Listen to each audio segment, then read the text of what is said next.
Hi friends, welcome back my YouTube channel. ಇವತ್ತಿನ recipe gulab jamun ಹೇಗೆ ಮಾಡೋದಂತ ನೋಡೋಣ. ಮಕ್ಕಳಿನಿಂದ ದೊಡ್ಡವರವರೆಗೂ ಇಷ್ಟಪಟ್ಟು ತಿನ್ನೋಂಥ ಗುಲಾಬ್ ಜಾಮೂನ್ ಹೇಗೆ ಮಾಡೋಣ ಅಂತ ನೋಡೋಣ ಬನ್ನಿ.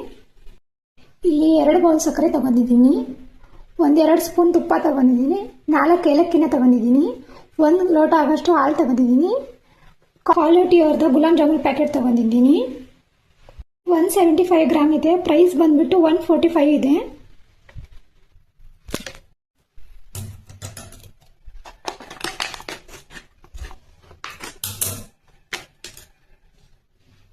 ಇಲ್ಲಿ ಒಂದು ತಟ್ಟೆ ತಗೊಂಡಿದ್ದೀನಿ.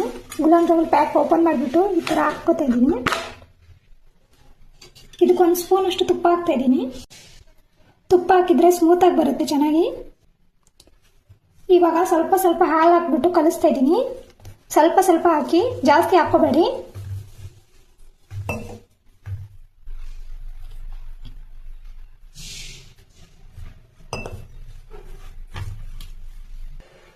ನೋಡಿ, ಹಿಟ್ಟನಾದಾಗಿದೆ. ಈ ಥರ ಸ್ಮೂತಾಗಿ ಚೆನ್ನಾಗಿ ನಾದ್ಕೋಬೇಕು. ಒಂದು 10 ನಿಮಿಷ ಇಲ್ಲಿ ಮುಚ್ಚಿಡ್ತಾ ಇದ್ದೀನಿ ನಾನು.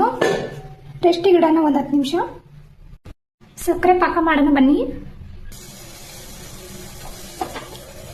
ಇದಕ್ಕೆ 2 ಬೌಲ್ ಸಕ್ಕರೆ ಸೇರಿಸ್ತಾ ಇದ್ದೀನಿ.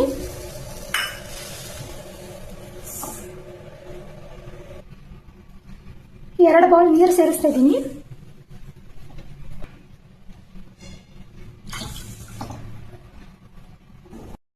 ಸಕ್ಕರೆನ ಚೆನ್ನಾಗಿ ಕರಗಿಸ್ಕೊತಾ ಇದ್ದೀನಿ.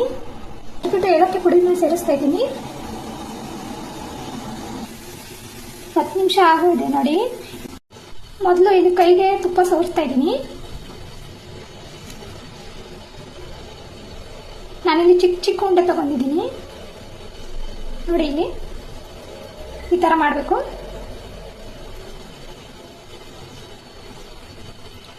ನೋಡಿ, ಈ ತರ ಮಾಡ್ತಾ ಇದ್ದೀನಿ ನಾನು.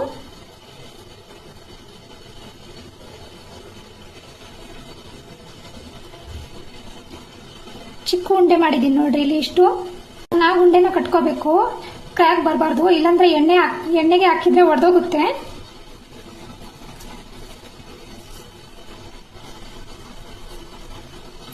ಇದೇ ತರ ಎಲ್ಲ ಉಂಡೆನೂ ಮಾಡ್ಕೋತಾ ಇದ್ದೀನಿ ನೋಡಿ. ಎಲ್ಲ ಉಂಡೆನೂ ರೆಡಿ ಆಗಿದೆ. ನೀವು ಬೇಕಾದ್ರೆ ಯಾವ ಶೇಪ್ನ ಕೊಡ್ಬೋದು, ಯಾವ ಶೇಪ್ ಆದ್ರೂ ಕೊಡ್ಬೋದು. 25 ಉಂಡೆ ಆಗಿದೆ ಇಲ್ಲಿ ಈ ಸೈಜ್ಗೆ. ಇವಾಗ ಎಣ್ಣೆಲಿ ಫ್ರೈ ಮಾಡ್ಕೊತಾ ಇದ್ದೀನಿ. ಇಲ್ಲೊಂದು ಬಾಣಲಿ ಇಟ್ಕೊಂಡಿದ್ದೀನಿ, ಅದಕ್ಕೆ ಎಣ್ಣೆ ಸೇರಿಸ್ತಾ ಇದ್ದೀನಿ.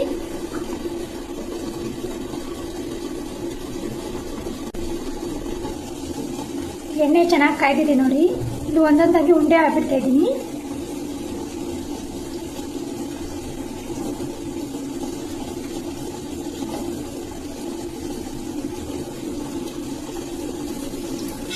ಲೋ ಫ್ಲೇಮಲ್ಲಿ ಚೆನ್ನಾಗಿ ಫ್ರೈ ಮಾಡ್ಕೋಬೇಕು ನೋಡಿ. ಇಲ್ಲಿ ಈ ತರ ಚೆನ್ನಾಗಿ ಫ್ರೈ ಮಾಡ್ಕೋಬೇಕು. ಚೆನ್ನಾಗಿ ಫ್ರೈ ಆಗಿದೆ. ಇವಾಗ ತೆಗಿತಾ ಇದ್ದೀನಿ ನಾನು.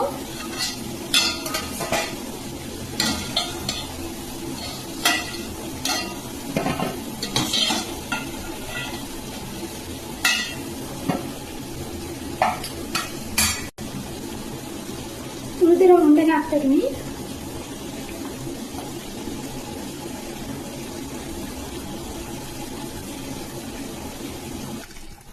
ಇಲ್ಲಿ ಪಾಕನೂ ರೆಡಿ ಆಗಿದೆ ನೋಡಿ.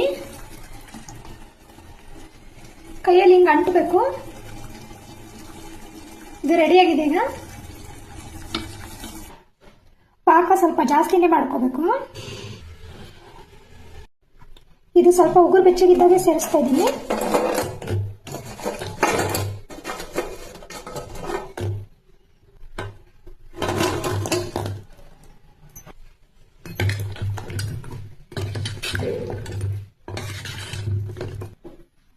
ಈ ತರ ಚೆನ್ನಾಗಿರ್ಬೇಕು. ಒಂದ್ರ ಮೇಲೆ ಒಂದಿದ್ರೆ ಅದ್ರ ಒಳಗೆ ಪಾಕ ಹೋಗಲ್ಲ, ಒಳಗೆ ಇಟ್ಟಿಟ್ಟಾಗಿ ಇರುತ್ತೆ, ಮತ್ತೆ ಜಾಮೂನ್ ಚೆನ್ನಾಗಾಗಲ್ಲ. ಇದು ರೆಡಿ ಆಗಿದೆ ನೋಡಿ. ಇವಾಗ